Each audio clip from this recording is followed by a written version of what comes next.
Hello and welcome to Alleyway Conversations. Once again, I'm Andrew. And I'm Patrick, and holy crap, ever since our last session, everything got changed around. We're back from Christmas break, and we got a new microphone, we got new software editing. Hopefully, this means that it'll sound a lot better for you guys, and it's a lot easier for Andrew. And well, for me, I just get to look at a really fancy mic the whole time we're doing this. I don't know if it'll be easier, but there will be some more bells and whistles, and hopefully, just our sound quality and production will go up, and we'll just sound nicer. Yeah. And I really like this program. It's something I've used in the past on a trial version to just see what it can do, and it. Oh yeah, isn't that how you ended up getting like the time warp in that one episode? And Yeah, stuff I like that? used this program to try to insert it in Yeah. like I did, and it was great. Actually, remember that we actually spent a whole bunch of time like cutting and pasting together Bruce Campbell lines so we could have an opening for Army of Darkness.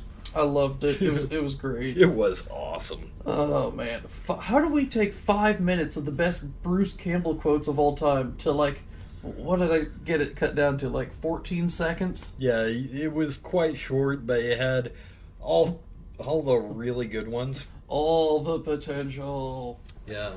and I was quite happy with that. Oh yeah, man. So who knows? Maybe we'll get CJ back in here and he can teach me how to use some of the fancy doodads on here, because Yeah. CJ has been a editor for a couple of YouTubers and Photoshop in the past and stuff. So he Yeah. knows more than I do. And Lord only knows, like, editing is probably the least sexy part of showbiz.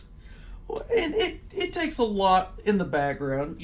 I was listening to Neebs Gaming. I love them. They're on YouTube. I love watching them. I find them hilarious. Oh, yeah. And in preparation for doing our podcast, one of the things I was doing was listening to other people's podcasts, just to see some of their, in the background and what they talk about. Yeah. And I figured Neebs Cast was a good one because they talk a lot about things they do in their show and some of their editing and stuff. Yeah, totally.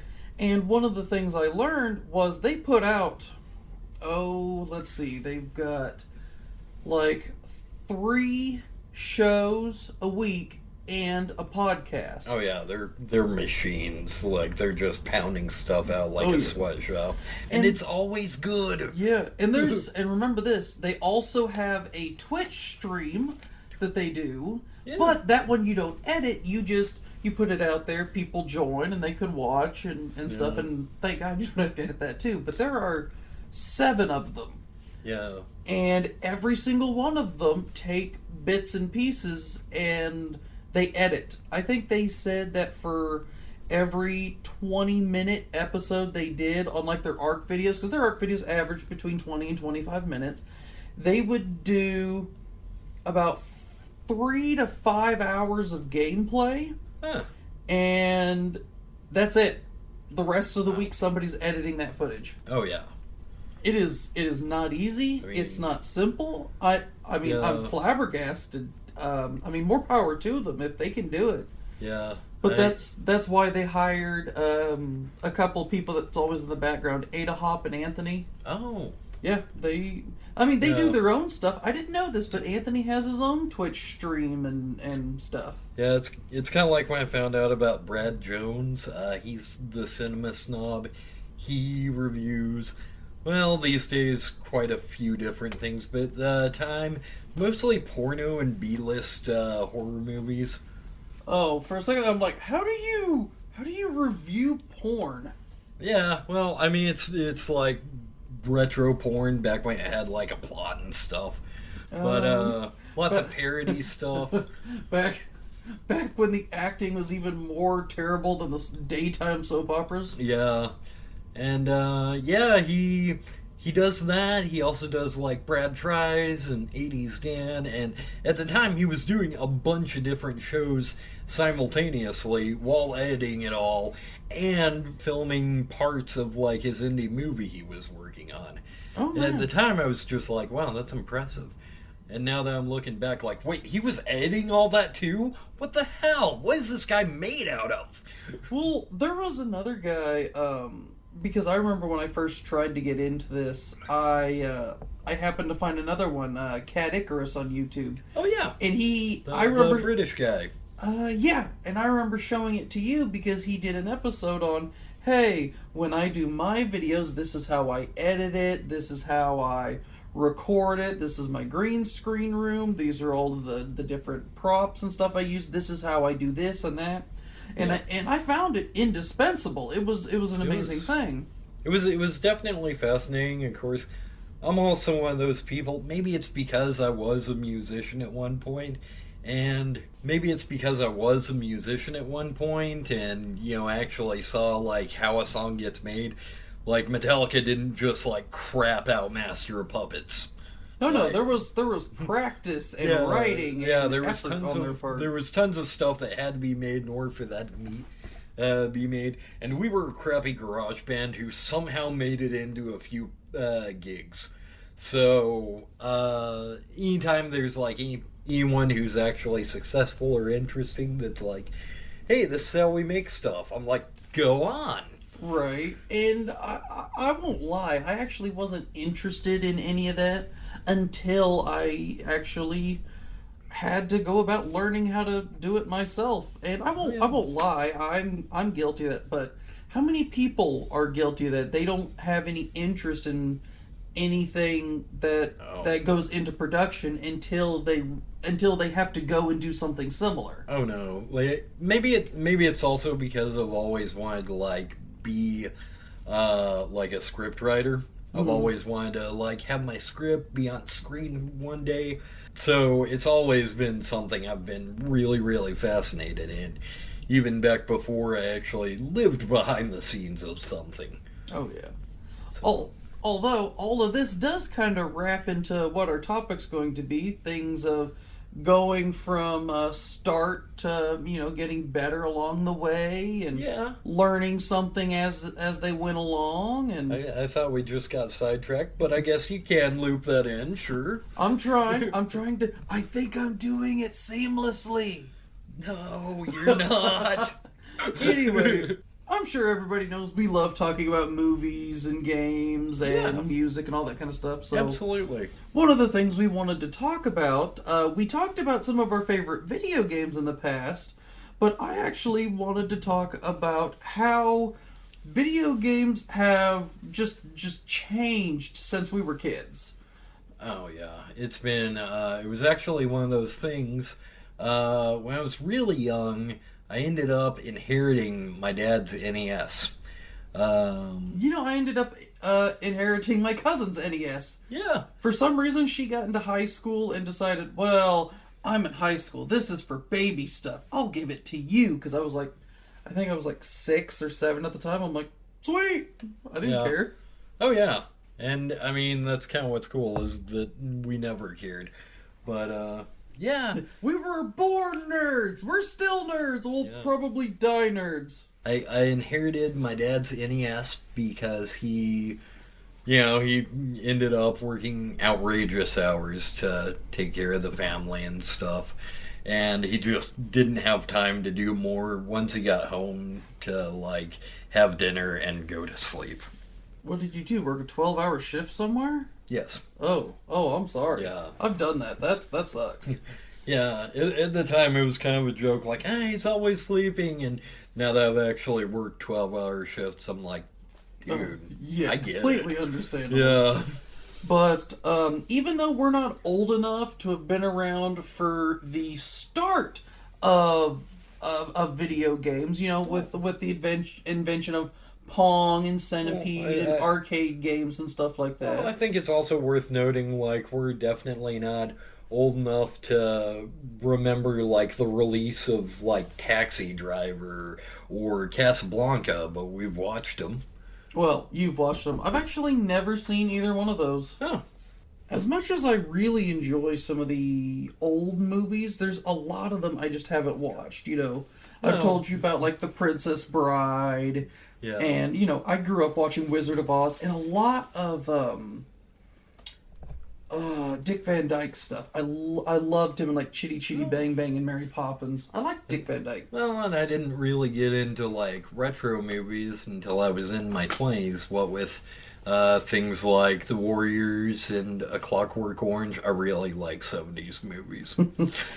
Um, Honestly, outside of like some action movies, and honestly, a lot of them were really around the 80s. There's a reason why they were called 80s action movies. That Oh, was yeah. the glorious Yeah, time. technically, Rambo: The First Blood is like 1978, I believe.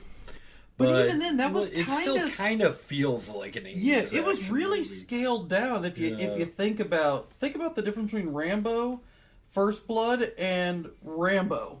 Yeah. The second movie, there's a world of difference Oh yeah. in that totally. right there.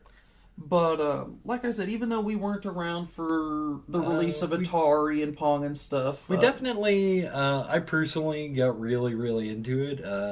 If you want, I can talk about that. I mean, if you want to, I mean, when your video game Atari system is built like your old station wagon with all the wood sides, Oh yeah. then it was. Don't get me wrong. If I'm not mistaken, the Atari was the first big home console. I think Oh, before yeah. that you might have had like the ColecoVision and maybe a Pong. Actually, set. ColecoVision was afterwards. Really? But yes, but they did have Pong consoles, but they were, well, just that. You could play Pong, and that's it. Meanwhile, with Atari, like, if you wanted to play Pitfall, you could. Or if you wanted to play, I don't know, freaking, Adventure Time. Space Invaders. Yeah, Adventure. That's a good one. So, yeah. It was one of those things when I was a teenager. I had a cousin who had this, like, CD-ROM he made me that had all kinds of emulators of all kinds of games from the past. Lots of NES, lots of Super Nintendo. But for me personally, I ended up playing quite a bit of, like, Atari's really great for that, like, really quick.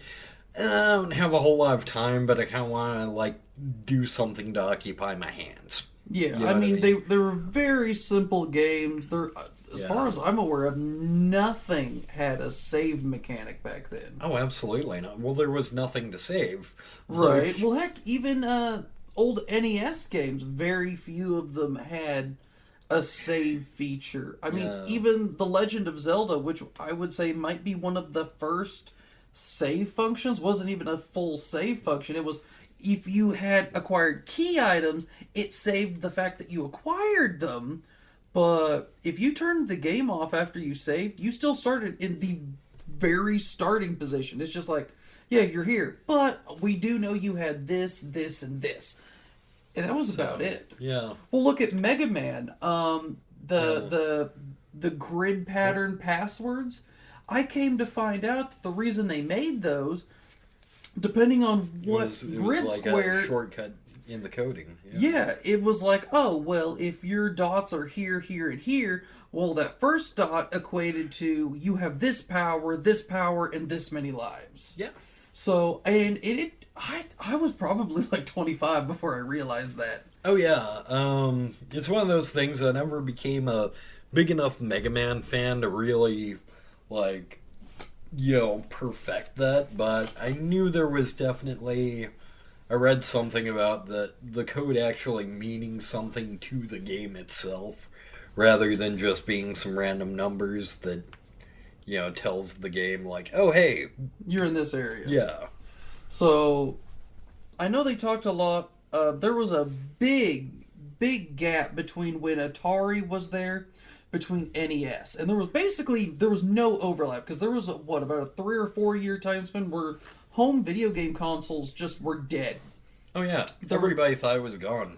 Yeah, the Atari. Like, arcade games were still kind of a thing. Yeah, because you also had the pinball. It was where kids hung out after school. You got snacks. Yeah. It was a gathering place. It was like the mall in the late 90s, early 2000s. Yeah, exactly. And when Atari crashed, it was a lot of people didn't think home video games were going to make a comeback. Oh no, And- like they yeah. were dead. Yeah, and that's why Nintendo did not call their console a game console. They Yeah, called it it was the an Nintendo. entertainment system. Yeah, because And- even though it couldn't do anything but play games, unlike now where, heck, Well- I remember the Xbox One, you had a plug-in for it to be able to hook your cable up to it. Well, and even still in Japan, the NES was called the Famicom.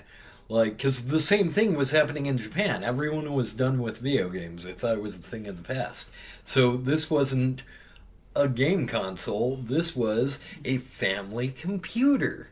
And it actually did have, like, some of the cartridges had, like, calculators and stuff like that. So, Huh. yeah. Well, also, I remember the Famicom having controllers that were built into the console. If one of your controllers got destroyed, you had to buy a whole system. They didn't just have the wonderful swapping ability that our gray brick has. Yeah. And can I just say, they had a much better color scheme. Theirs was like red and white. Ours was, Oh yeah, and like there's little hints of gold and stuff. Like Japan always leaves the best designs for themselves. they had some very beautiful consoles, and I Yeah. loved it. Well, and also around this time, you also got computers that had the floppy drives and the cassette tape decks in them. And that was a fun time too. And I know today, you look at a computer and it can blow basically any console out of the water. If you're willing to put the money into it, it is better than any console on the market. And all the video games, Steam, the internet, all of that stuff was a fantastic powerhouse. But the thing was, back in the day, the tape deck, the floppy disks, the computers, they were so... They were glorified Oh, yeah. word processors back then. They had nothing like we do today. I remember you had to get like, something like 3 of those floppies in order to play this one DOS game. It was DOS. Yeah. You know, like it's not particularly technically impressive, even by that standard. Like DOS was still like, NES can do better, but And it could. I think Yeah. part of it was the difference between the cassette tapes. I think it was the medium, because you had the cassette tapes and the floppy disks for a computer, and then you had the game cartridges for the game consoles, which I think helped a lot. well, it also helps that like the NES, the Atari, they were designed specifically for playing video games, but computers really didn't have that yet. No, they were still There- mainly there were seen as no- a very expensive work tool. There wasn't Yeah. really a home computer. Yeah. That wouldn't be until the 90s. In fact, I think I remember Windows 95 coming out and it being a massive deal. And then we saw the lawless wasteland that was early 90s PC gaming. But we'll get to that later, I'm sure. That'll be like the Oregon Trail and stuff like that. That was actually kind of far back because that was actually given to schools with the Apple II. And it was meant to be a learning tool. Yeah, So I remember a and lot that of those was, games. The Apple II, I believe that was sometime in the late to mid 80s. That is, I could not tell you because Yeah. I don't really know. Like I said, we didn't grow up during that era. By the time Yeah. I was born, I was. By the time I got into playing games, I was like towards the Sega Genesis era coming out, and the very, very tail end of the NES, the start of the Super Nintendo. And when I started keyboarding, I think I was about 8 or 7. Nah, I would have had to have been about 8. But that was around the time we were running like Windows 98. Yeah. So Are you talking about when schools started to teach you how to type? yeah, I took keyboarding classes at the time because I thought computers were the way of the future, and they kind of They were. are. But yeah, But things like keyboards are starting to go the way of the dodo. yeah. Because apparently desktop. Don't get me wrong. Tablets are fine, phones are great, and all of that. I get it. It's a great time to be alive. Oh, most certainly. So I don't know. I like my desktop. I like my Yeah. keyboard and mouse. I mean, Yeah. there's just so much more power in that. It's kind of like when like the Wii first came out. I was adamantly against it. Like the idea of like motion control, just because I was like, no, I want to sit down and relax when I'm playing my video games. Right? I don't want to get up and jump and move and Yeah, it was hard, especially because I love Nintendo so much. I grew up almost exclusively playing Nintendo for the longest time. oh, I And went I'm- all I'm- over the place as a kid, Yeah, but but I'm a huge Zelda fan, so if I Yeah. wanted, I literally bought a Nintendo Wii specifically so I could play. what was Twi- it like? not Twilight. Well, Twilight Princess came out on the GameCube and the Wii, but I got there the was one after like- Skyward Sword. That's what it was. Oh, And the I motion heard it was control. bad. The game itself is very. You really have to. They did not give you an option to play with the controller. You Yeah. had to use the motion controls, and because the motion controls were bad, parts of the game were bad. The story was really interesting. I loved the backstory in it. A lot of the visuals were cool. I just having to use a broken control in order to get some of the stuff to work. Because some of the stuff from Skyward Sword, they basically ported over to Breath of the Wild, but the Nintendo Switch's motion controls are so much smoother and reactive and better. It works. Yeah. It works so much better. Yeah, right on, dude. So if Skyward Sword, which I think I saw it the other day, is out for the Switch again, I might look into getting it and trying it, with a good motion control. Yeah, that's kind of always been a problem. Like, I'm really hung up on motion control, Well, heck, even still today, because, like, No More Heroes. Everything I've seen about it, I've seen Let's Plays, and I've seen walkthroughs, and, like, everything about it's like, oh my god, that's so cool! But, like, motion control, never mind. well, look at the Power Glove from the NES. It was a great concept. It was very cool. And I actually heard if you get some of like the very, very first, like the first 100 made, they work perfectly. Yeah. But whoever it was that made the Power Glove decided, hey, while this is cool, we can get just as good by having inferior parts in it because it would be cheaper. It wouldn't be as durable, but all these other things would make it cheaper. Yeah, then kids would like bug their parents to get another one, a new one. Well, yeah, but the problem was because they used such cheap parts and they tried to use inferior parts because they wanted to get the price down, and I get that. Yeah. You don't buy a $50 controller when the regular controllers are like $15. I get that, but because of that, it never worked properly. Well, I mean, I think that's why, like, you don't really see a whole lot of, like, Mad Catz controllers nowadays. Yeah, they were, like, cheap. They were $15-20, and they could be whatever color you wanted them to be. And they also disintegrated in your hands within Yeah, about they 6 were the months. most god-awful things. Like, you give them to your little brother, like, the friend you're having a sleepover with. You do not ever use it. The only reason you ever used a Mad Cat controller, the only game I ever played that I purposefully used the Mad Cat controller instead of the one that comes with the Nintendo, was on Star Fox 64 for the N64. Oh, so you could use the auto fire? Yes, because there was a turbo button on Mad Cat controllers. That is the only reason you ever I did used that it. occasionally while I was playing Final Fantasy IX just to, like, get some grinding done. How did that help with grinding? You attack, you attack, you attack, you attack, you win. Yeah. You get into battle, you attack, you attack, you attack. Okay. All right, yeah, that makes sense. Like, you really just couldn't... I was sitting there the whole time, like, I could just mash X and, like, not miss a thing. We're correct. And then I realized I had a rapid fire controller, so I'm like, hey. Right. Well, our like,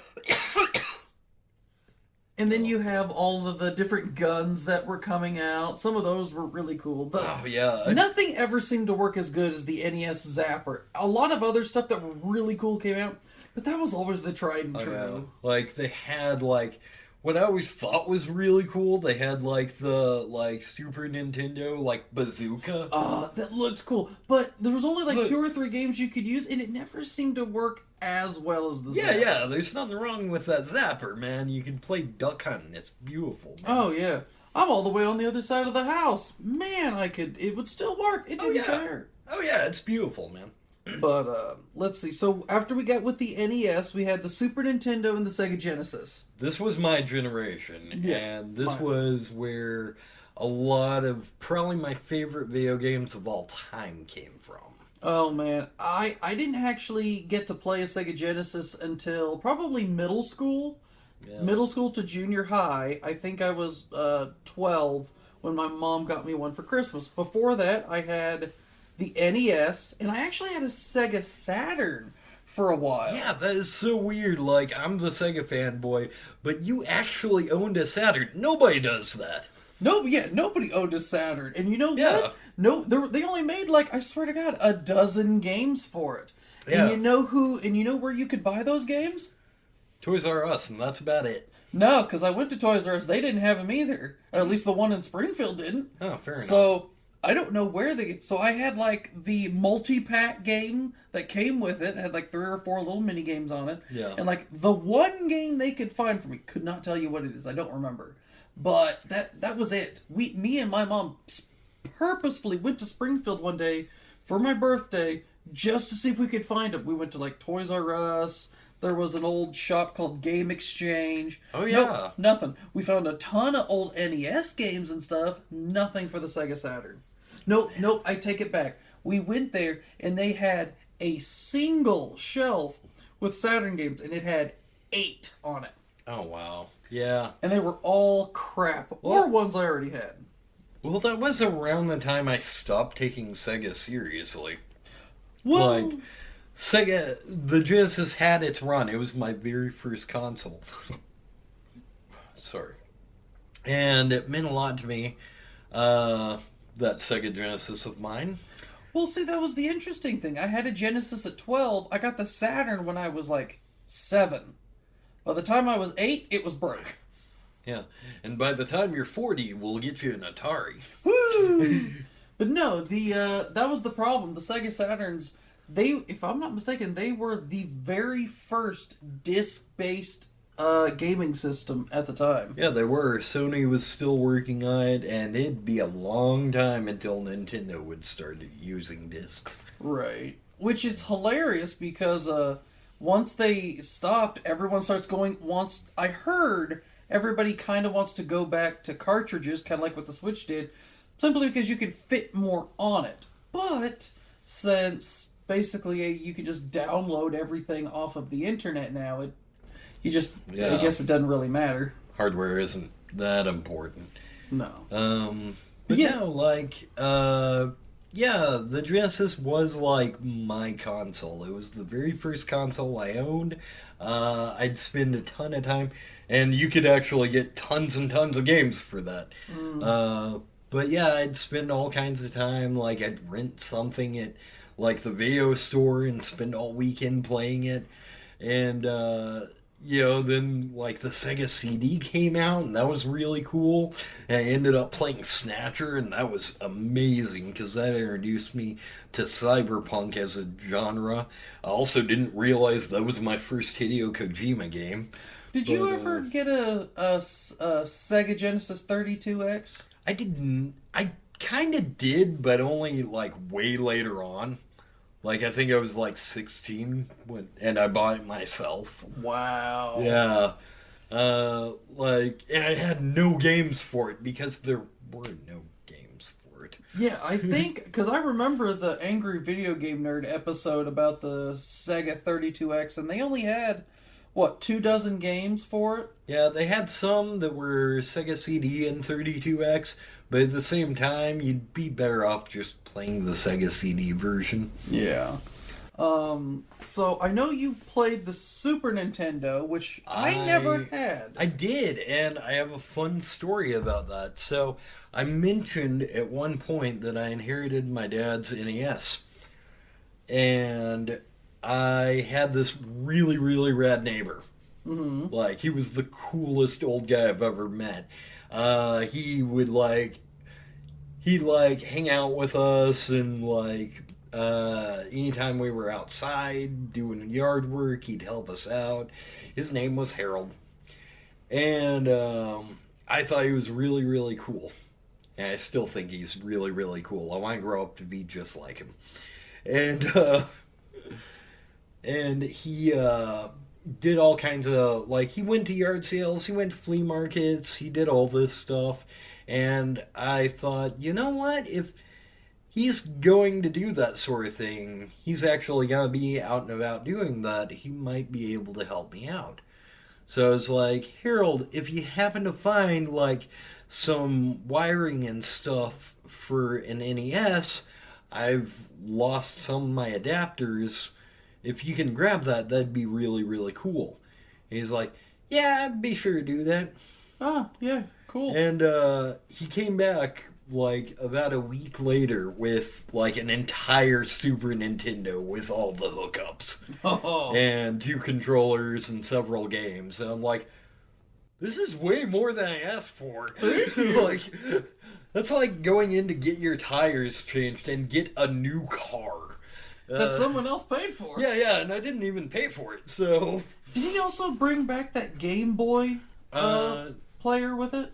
No, I ended up getting the Super Game Boy on my own. I love that But, thing. yeah, it was really cool. I couldn't play my Game Boy games until I got an N64, and because they had the Game Boy cartridge that you could hook into the back of it. Oh, yeah. And you could play it on Pokemon Stadium because they had the Game Boy tower that you could go in. Now, I never tried playing anything else on it, but because, it was Game Boy. I was playing Pokemon Stadium. I grew up in the 90s. I had Pokemon on Game Boy. I was 9. Pokemon was everything. What other games are there? I mean, Dad tried to get me a football game. I played it because I had no other choice. I'll say it right now, because I actually am a sports fan. I've actually tried playing, baseball games and boxing games. They all suck. Oh, yeah, no. Yeah, wholeheartedly. No. I remember my dad gave me a baseball game for the Sega Saturn, and that might be why it broke, because I don't even think it wanted to play it. Yeah. But I had no idea, because you would turn the game on, and it would be like, oh, choose a team. Okay, ooh, that symbol looks cool. Click on it. Oh, yeah. Here, choose a player, and every player would have their stats and how good they could hit and everything. I was 6. I didn't know what these stats were. You know how I chose my baseball team? Hey, that guy's got a mustache. He must be good. You know how I chose my baseball team? Huh. They God. won. So my baseball team is the Red Sox, and they won for the first time in a million years, while I happen to be on the East Coast. And this was always something I did while I'm waiting on my set to start or whatever. I just hang out at the bar, TV's on, baseball's playing, cool, whatever. And they won for the first time in a million years. And people kept on buying me Sam Adams, and some girl kissed me, and I'm like, what's that for? The Red Sox won! Oh man, I wish they would do it more often. Maybe I could get, a girlfriend. It was such an awesome bitchin' party that I'm like, I love the Red Sox now. Did you not before? I liked them okay. I didn't hate them. I just, They were there. Yeah. So. I'm not gonna badmouth the Red Sox while you're in Red Sox country, Oh, yeah. I will admit, the one, I remember a running joke for the longest time was, does anyone make stranger controllers than Nintendo? Because the N64 came out, and I'm like, I don't have 3 hands to play this thing. Yeah, Well, and I mean, they've always innovated. Like, even as early as the NES, like, Yeah, wait, but there's two buttons instead of one? And what's a start and select? What do those do? Do they start and select? What do they start? What do they select? I don't know. what's a Konami code? Oh, you'll find out about that later. Right. But I remember because they had a joystick actually built into the controller. Because I think before that, the Sega Genesis, didn't they have a really weird looking controller that had a big joystick that was just basically attached to the D-pad? Yeah. And because honestly, the Atari had a joystick but only one button. So I think the N64 was the first one to have a dedicated joystick purely since the Atari. Yeah. So we're going to do a lot of innovation when it came to Nintendo because, like you said, they're never satisfied. Yeah. They're the ones that do the line of Coke and go, all right, here's my next idea for the controller. Yeah. And then, of course, we get into the N64, which, yes, there's a million things going on at once, and you just have to know. Yes. I mean, N64 and that generation of console was the birth of 3D gaming. Yeah. Because beforehand, I mean, you had all your puzzle games, you had a lot of stuff. You even had first-person shooter games. Granted, your first-person shooter game was, here is a picture background, and here is a cursor that is your crosshairs, and you can move it around. And after you shot everybody on this screen, Yeah. then the screen would move, and now we're in a new area. Okay, move your crosshairs and pretend to shoot people. It's God, I very love different. Hogan's Alley, by the way. Yeah, very different than what we think of today. Yeah, definitely. And I always loved the story that, Nintendo would not have Sony as a rival if they hadn't screwed Sony over. Oh, yeah. They totally, like, Edison their Tesla, as it were. Yeah, so Sony and Nintendo were actually supposed to get together to make the new N64 system. Sony wanted a disc-based system, and Nintendo didn't. And for some reason, Sony completely built the first prototype, showed it to Nintendo, and Nintendo was like, nah, that sucks. We already got something better. Piss off. And So, yeah, they were just like, okay, we'll sell it on our own. Yeah, we already have a prototype. It works. We have a couple of disc-based games. And then there you Sega go. was sitting there eating crowns in the corner like, I got a Saturn. I love how Sega was the crayon eater, and nowadays Nintendo is considered the glue eater. Yeah. Microsoft and Sony battled it out, and Nintendo's over in the corner, Yeah, and he wet himself. The two fiercest people, the two fiercest companies in gaming going head to head, and it's just like two retards smacking each other around. Just. But I enjoyed it. I mean, PlayStation has a lot of great games. They were one of the people that could do the true full motion video because they were a disc. Well, and that was the whole thing. Like, when it came to next gen, like Sega Saturn was out. Yeah, sure. What's out for Sega Saturn? Not a damn thing. Nothing. Okay, well, I'm gonna see what this whole PlayStation thing all the kids are talking about. And what about the Sega Dreamcast? What was that? An attempt at success. Because I remember there being An a attempt. Yeah, I remember there Like- being a Dreamcast. I don't remember anybody ever owning one. Yeah, I ended up I ended up getting one at one point. This was actually when I was in my 20s, and like the PS3 was around, so it wasn't really a modern console, but I ended up playing a lot of Panzer Dragoon and Jet Set Radio. I mean, the Panzer Dragoon sounds really cool. It is. I mean, and here's the weird thing. After I had my N64, and I wore out multiple controllers because that joystick was great. I played that so much I wore it out Oh, on yeah. like at least 2 controllers. Oh yeah. And after that, And after that, I'm trying to remember. A friend of mine got an original Xbox, and I played that a lot. And I'm like, Oh, ooh, I yeah. would love to have that. I always call it the cinder block. Yeah, because it was durable. Yeah. And heavy as shit, too. yeah. Well, because I remember I was thinking about I would love to get an Xbox. I didn't. My cousin actually Yeah. moved in, and he convinced his mom to get a PlayStation 2 because he bought from a friend of his a PS2, the really thick ones, the Ooh, originals, Nice. and it didn't work. One of the ribbon cables was ruined. Oh, crap. Yeah, so our plan was go to Walmart, buy another PS2, just swap the boxes and send the crappy one back and get our money back. Well, this was the PS2 Slim had just come out and Walmart was no longer carrying the thick PS2. Oh. So we bought a PS2, we bought San Andreas because it came with the thick one that we had bought from my cousin's friend.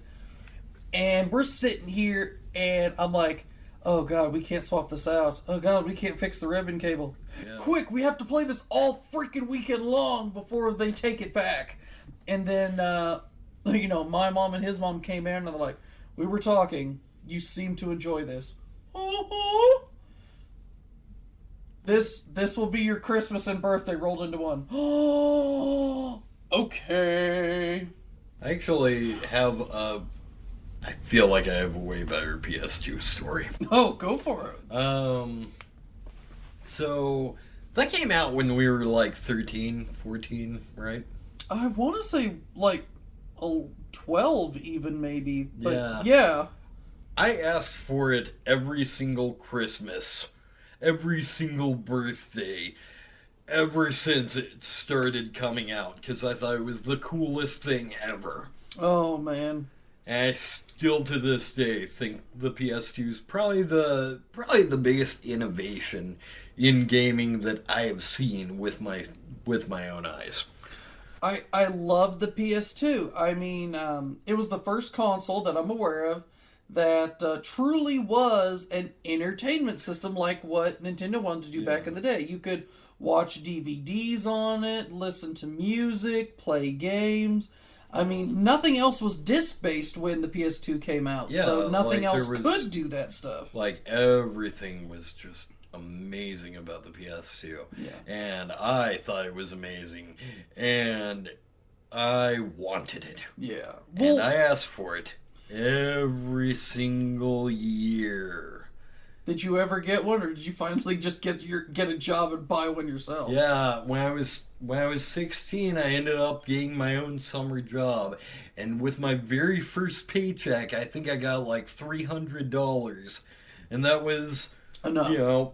that was enough to where I could get that and like a couple of games, because at that point it was kind of at the end of the PS2's life cycle. Like, it still had a few more years. Yeah, but if I remember correctly, let's see, that would have been 2006. I want to say the 360 and PS3, because all the consoles had to start coming out at the same time so they could always duke it out on launch day. Yeah. I want to say like the 360 and stuff, because it was out when I went to college. I went to college in 2009. So I want to say it was like 2007, 2008 when they came out. Yeah. So there were still a few more years, and but at the same time, like, everything was like dirt cheap. I got the like cheap slim one that was like 200. I ended up grabbing a couple of games, and I still had enough to get myself some food and whatnots. There you go. I mean, that sounds great. Yeah. And after all that anticipation, all that waiting, like, what's weird, the first thing I ended up getting was the Sonic Mega Collection. Which you had back on the Yeah, Genesis. which I already had on the Genesis. I had the whole collection. No, But- I owned the original. Who needs to save up? Oh, man. I've never owned... Well, I own a PS1 now, but I've never played the original PS1. I got the PS2 and went back and played a lot of the old games. Yeah. And that was also something brand new that had never happened before. Backwards compatibility. Oh yeah, we'd never seen that either. Like that was really cool. Like I could totally just chuck my PS1. I kept it around. Oh yeah, yeah. But that was the beautiful thing. Being able to play the old games from the previous system, you couldn't do because, before that every new system changed how you loaded the game into it, and you just couldn't do that anymore. Yeah, as it stands, when I got a PS4, I actually sold you my my Xbox One because I like the PS4 better. Yeah. And I just wanted a PS3 so I could play some of my PS3 games again. Yeah, and the fact that PS1 and 2 games you could rent for the PS4. You cannot buy them. And the fact that PS3 games wouldn't work at all on the PS4. It's like, come on, No. PlayStation. You started out so powerful. Yeah. Bring it back.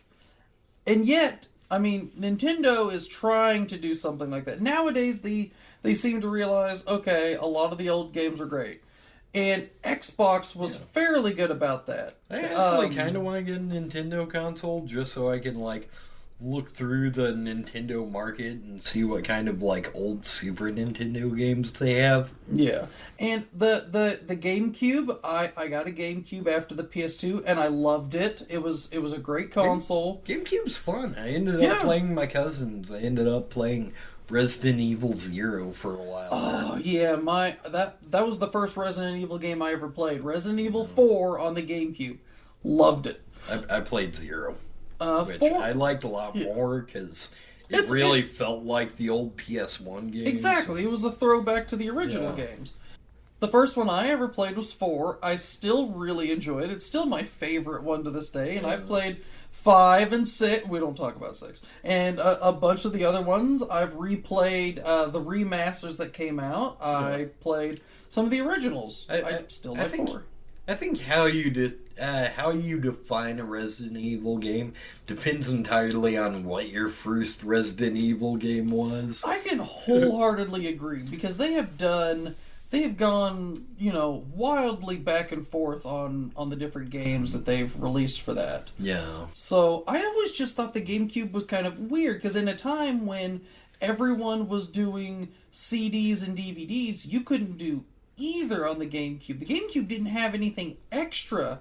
Oh no. The only other extra thing you could do was buy that special hookup that you could plug it into and play Game Boy Advance games on. But that made sense because Nintendo and Game Boy were both Nintendo consoles, so that made sense to me. Yeah, totally. But still, it seemed kind of like an odd move for Nintendo at the time. Yeah, and I think it was them treading the water on having a disc-based console.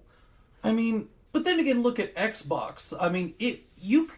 The fact that you could burn a CD to the console, and they specifically made games where you could load in instead of the game music, the burned CDs you had on there was phenomenal. I actually bought a couple of racing games, and I hate racing games. I bought it specifically because it says you can play your own tracks on there. Oh, yay! Because I remember Tweaks Mix. Oh, God. So, those of you who don't know, Tweaks Mix was Remember how I said I had aspirations of working in radio? Yeah. So Patrick made me a couple of mixed CDs of just a lot of different bands and stuff. When I was in high school, I made all kinds of burned CDs because I wanted to make my own playlists and again eventually be a radio DJ and give them out to my friends.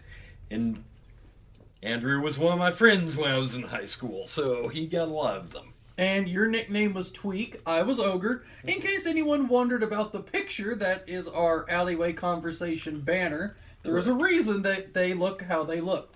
Yeah. And I didn't know... Mine's actually my fighting name. I was called Gecko when I was boxing. I had no idea, because you were still fairly big into the punk scene then. Yeah. Even then, and I had never heard punk music before. Yeah, so... I showed you NoFX for the first time. And you thought that one song, The Separation of Church and Skate, was just hilarious. Oh yeah, the punk rock show. Yeah. I still call it that to this day. Yeah. Still have no idea what it's called. Again, it's called the separation of church and skate. But I'll never remember that because yeah, you already forgot it. yeah, because for 15 years that song has been ingrained in my head as punk rock show. Yeah. Because literally it's just a dad and his two kids like a 1950s household. Hey kids, hey dad, what do you want to do today?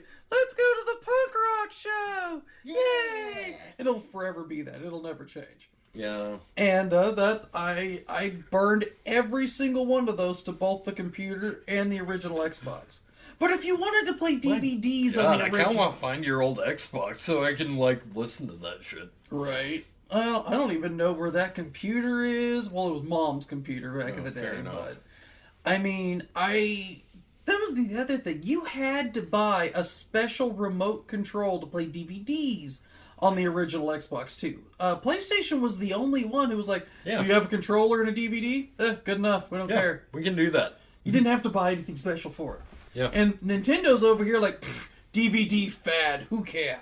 I mean, it kind of is, but it took another over 10 years for that to happen. Yeah. Streaming is great. Now, back in 2008, you still needed a DVD player. Oh, totally, man. Granted, Blu-ray started to come up, but in all honesty, Blu-ray, DVD, Blu-rays were just more expensive and they seemed to do the exact same thing. It just wasn't worth it to me. I mean, we ended up getting Blu-ray on the PS3, so Exactly. And let's see, I did finally get an original Xbox once the 360 was out. yeah. And then I actually saved up a lot of money when I was in Job Corps and bought a 360 Elite. And I went in, I made sure I had enough money. I bought the 360 Elite because it came with a $50 gift card because it was around Christmas time at Walmart. Ooh, nice. So I went in there, I had just enough money for the 360 Elite. Got the gift card, and the very first game I bought with that gift card, Dragon Age Origins. It had just come nice. out. I was watching the commercials on TV all the time. I'm like, oh my god, oh my god, oh my god, this looks so cool. Oh yeah. And I actually remember that. I was like over at my girlfriend's house. She'd fallen asleep because she works third shift, and you like called me up and you were like, "Hey man, what's up?" "Oh yeah, just playing Dragon Age Origins over at my girlfriend's house." "Wait, you're playing Dragon Age Origins? Wait, you have a girlfriend?" Hey, I had my priorities straight. I was still a nerd at the time. Yeah, yeah. Oh, I was what am just I like, doing? I have so many questions from this one sentence you said. Wait, huh? What? But still, to this day, Dragon Age Origins, even though it disappointed me because because they never showed any of the gameplay in the commercials, the graphics from the commercials blew me away. They were amazing. yeah. They were fantastic. I got the game, and I'm like, this is definitely not what they promised. But then the gameplay itself was phenomenal. I loved it. yeah. And honestly, the Xbox and the PS2, I don't really think did it. By the time the PS3 and the 360 came about, that was when DLC really started hitting like everyday purchases. Because before that, if you wanted like an extra part to your game, they had to produce it and you had to buy it. Yeah. So Oh yeah. Like they actually like sold separate discs for like the PC version of the original like 2D Grand Theft Auto. huh. Yeah, they had like London 1969, and they had another one, and I can't remember, but 1969 was for Grand Theft Auto 1. And there was another one that was designed for Grand Theft Auto 2, and I can't remember what it was. But yeah, DLC really wasn't a thing before that. Well, before that, the PS2, the Xbox, and the GameCube generation Yeah. was the first generation that really had the ability to link online. Now, some of your other consoles you could kind of get online, but it was more of a gimmick than it was an actual thing.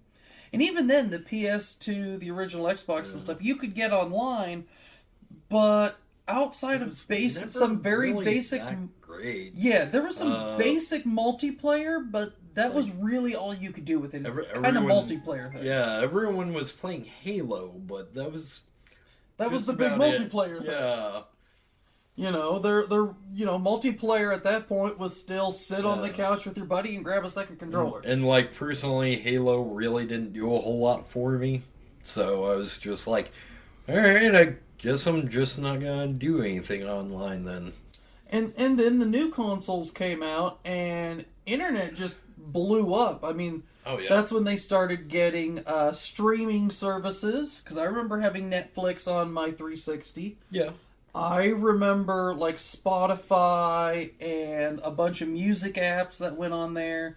You could buy movies directly from, I don't even remember what, like the PlayStation Store, and you could store them yeah. on your console for later, so you didn't Yeah. have to be on the internet. Oh yeah, on my PS4, I actually still have a copy of The King of Staten Island. Oh wow!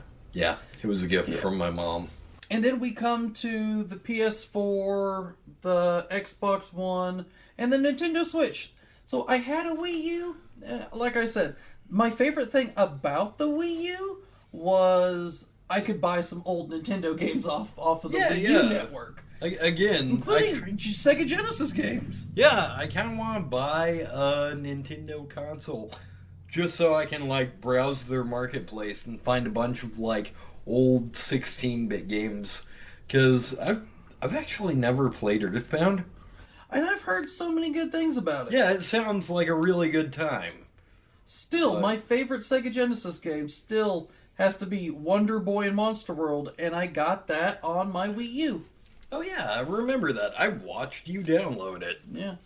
We ended So- up watching the whole like Mario breaking bricks like during the download. I'd never Yeah. seen that before. I think the 3DS kind of had a very similar download, which I had. I had a 3DS as well, because Nice. I still like to play Pokemon.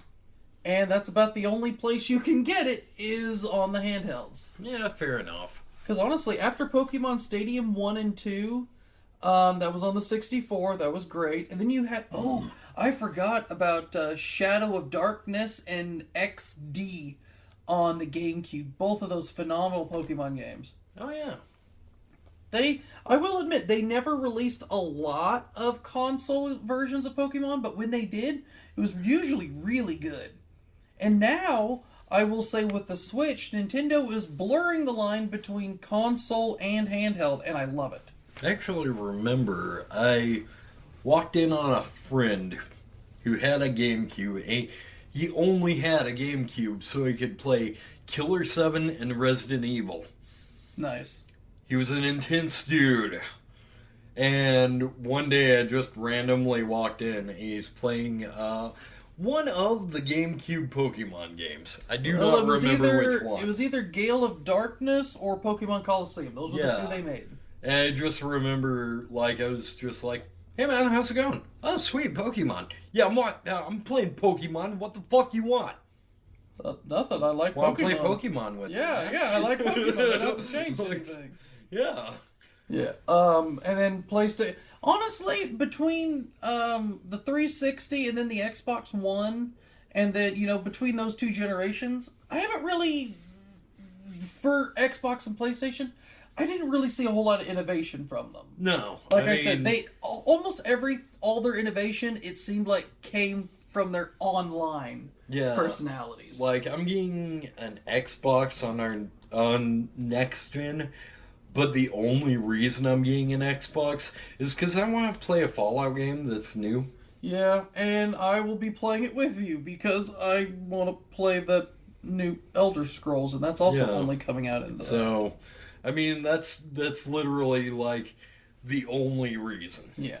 And then I got I bought a PS5 not long ago, and I like it. They are starting to do more internal storage, It doesn't have a disc port, which shows how important digital media is becoming. Physical media is starting to phase out, and I get that.